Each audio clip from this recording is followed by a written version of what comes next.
10-12 ans, lorsque vous commenciez à préparer cette réforme du prélèvement à la source avec les services de Bercy, il n'y avait pas les mêmes outils technologiques qu'aujourd'hui. Et pourtant, malgré les progrès, aujourd'hui encore, on craint les bugs.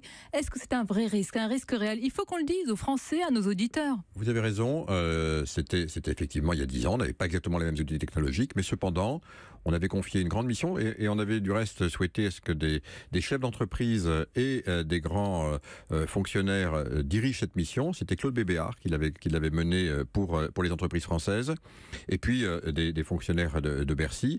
Et ensemble, on avait déjà vu effectivement qu'avec les outils de l'époque, on pouvait mettre cette mission en place en 2 ans. C'est-à-dire que c'est la raison pour laquelle on avait annoncé en 2007 le risque de bug est réel. C'est la raison pour laquelle en 2007, on avait indiqué qu'elle pouvait démarrer en 2009. Bon, aujourd'hui, les outils ont considérablement évolué. Il y a effectivement toujours des risques sur des programmes de cette nature qu'il y ait des bugs, mais au fond, je vais le dire de façon simple et je voudrais qu'on le comprenne comme ça. C'est un projet évidemment qui est un projet d'envergure. Mais on en fait des beaucoup plus compliqués aujourd'hui dans le monde.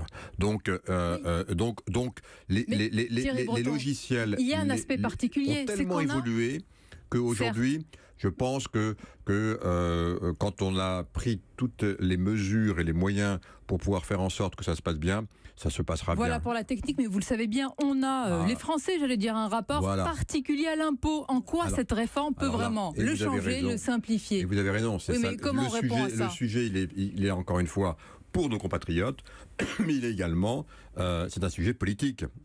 Et c'est sans doute... on l'a remarqué ces derniers jours. C'est sans doute ce qui explique qu'alors que tout était à peu près prêt pour une mise en œuvre en 2009, bien, il a fallu attendre presque 10 ans pour le faire. Parce qu'il faut du courage politique pour le faire. Parce qu'effectivement, c'est un changement. Je vois du reste qu'il est assez plébiscité par les Français, plus que 60% ou 63%, je lis les derniers sondages, ont le sentiment que ça va dans le bon sens. Et je le dis, ils ont raison.